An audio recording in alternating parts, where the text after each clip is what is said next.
Ada sebagian orang itu punya motivasi hidupnya adalah menggagalkan kehidupan orang lain. Bangga jika orang lain itu punya karakter yang sama dengan dia, marah-marah dan maki-maki dan hancur lebur sama kayak dia. Itu ada orang yang memang punya karakter mendorong kita untuk membenci sesama. Jadi saya tidak advice seperti itu ya teman-teman, karena jejak digital kita itu ada. Jejak digital itu selalu ada. Bagaimana orang akan mempercayakan bisnis ini pada kamu, sementara selama hidupmu selalu memaki-maki orang?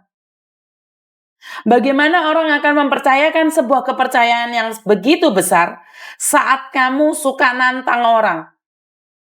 Ya, Miss Yuni sempat nantang orang juga ya, tapi bukan berarti saya baik ya. Saya tidak mengatakan bahwa saya baik, tidak. Cuma saya ingin bilang bagaimana orang akan mempercayakan sebuah kehidupan, sebuah cerita itu sama kamu, kalau kamu selalunya marah-marah sama orang, maki-maki sama orang. Semakin nambahnya umur, semakin nambahnya, bukan nambah umur ya, semakin berkurangnya umur, kita lebih berhati-hati lagi di dalam setiap tindakan. Dan ingat, konsekuensi itu kamu yang bertanggung jawab, bukan orang lain. Setiap tindakan kamu hari ini, konsekuensinya besok kamu yang harus menerima. Jika hari ini kamu berani nantang majikan, nggak ada masalah. Yang dipecat kamu kok. Orang cuma akan tahu apa. Dan jangan pernah membandingkan majikanmu dengan majikan temanmu.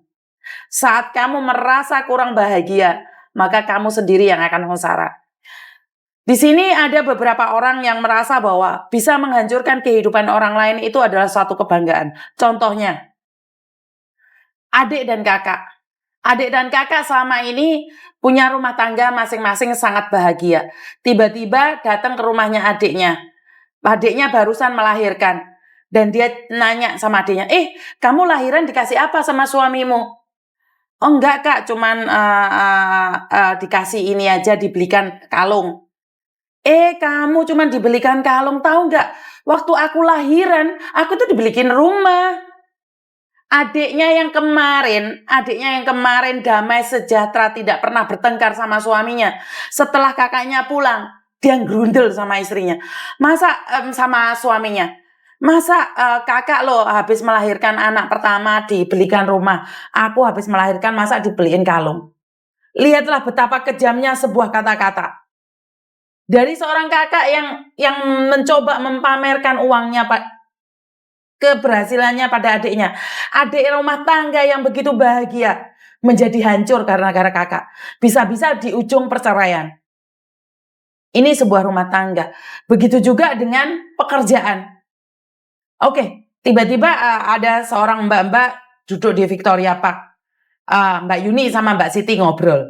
Oke, saya Yuni. Saya ngompor-ngomporin Mbak Siti. Mbak Siti, gimana kerjaanmu? Oh, kerja aku berat Mbak Yuni gini. Ngebreak aja. Aku loh jaga nenek satu enak, tiap hari main HP, liburan, dikasih uang, gajiku 7.000. Mbak Siti yang awalnya majikannya jahat, yang biasanya tenang saja karena kebutuhan orang di rumah, menjadi pikirannya panas, pikiran tas. Bayu, Mbak Yuni kayak majikannya powena dek lo gajinya 7.000 cuman jaga nenek satu. Aku di rumah kerjaanku banyak, anaknya 5, kerja 2 rumah. Ngebreak saja. Mbak Siti yang kemarin dengan hati yang tenang menjadi kehilangan pekerjaan gara-gara omongan saya. Bener gak? Seorang bapak atau seorang ibu yang tenang ditinggalkan anak-anaknya, merantau di luar negeri, merantau di satu pulau, mau moro teko iki si provokator sing jenenge Yuni iki. Piye lek kabare lek no? Yo api nduk iki wis ngene iki. Lho anake sampean enggak pulang-pulang ta? Masa iya merantau ke sana ke sini? Anak saya itu loh merantau tiap tahun pulang, belikan saya rumah, belikan saya mobil apa-apa. Pak Suwito yang biasanya tenang-tenang saja, anaknya nggak nelpon, anaknya yang nggak memberikan apa-apa, menjadi gusar.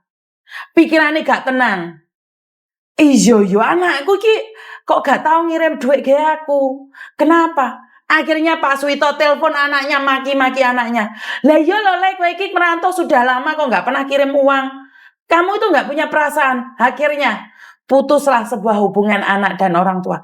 Gara-gara mulut. Benar nggak? Jangan percaya sama orang-orang seperti ini. Kamu yang hidup damai, itu jangan sampai terprovokator oleh orang-orang yang tidak bertanggung jawab. Habis ngomong mereka pergi. Jangan gadaikan masa depanmu karena omongan orang lain. Suamimu yang tidak bekerja, jangan kau hina karena dia saat ini merawat anak-anakmu. Istrimu yang gemuk, nggak dandan, jangan kau hina karena dia sudah melahirkan anak-anakmu. Benar nggak? Jangan kau bandingkan istrimu dengan istri-istri tetangga. Jangan bandingkan istrimu dengan Elsie. Dan jangan bandingkan suamimu dengan Farel sopo sing ganteng dhewe kae. Farel Bramesta apa sopo artis-artis. Iya gak nutut, Mbak. Mereka punya kehidupan mereka, kita punya kehidupan kita. Jadi, dalam hidup ini gak usah membanding-bandingkan. Dan Anda sebagai provokator, apa yang kamu dapatkan? Dosa loh. Sebuah rumah tangga yang bahagia karena omonganmu hancur. Bangga temanmu bercerai. Benar nggak sih? Jadi jangan sampai kita itu menjadi seseorang yang kata-kata kita itu membuat orang lain gusar. Kata-kata kita itu membuat orang lain jadi ketakutan. Jadi buat teman-teman, ayo Farel Bramasta iki Mbak Maida iki Feni iki balik. Oh, jangan dibandingkan dengan Mayor Teddy lah ya kuwi. Ya nggak bisa, memang bukan standar kita. Nikmatin yang kita punya, maka kita akan dibahagia. Jadi banyak sekali sekarang itu orang, saya hancur. Kalau bisa kalian semua sama kayak saya. Kalau saya nggak pernah finish kontrak, sekalian harus sama kayak saya. Kalau saya setiap majikan cuma 2 tahun, kalian juga nggak boleh lama sama majikan, apalagi dapat long service. Kalian harus sama-sama saya. Kalau saya menikah gagal, kalian semua harus gagal. Kalau kalian tidak punya rumah, kalau saya nggak punya rumah, kalian juga nggak punya rumah. Jadi itu ada orang yang dengan sengaja ingin menjatuhkan mental kita. Jadi jangan sesekali campur adukan dirimu dengan orang lain. Sebentar, ada yang telepon. Halo, selamat pagi. Pagi. Iya, ada yang bisa dibantu? Yuni. Iya? Iya, Yuni. Iya, saya sendiri. Iya, saya mau nanya. Iya, saya mau nanya nih.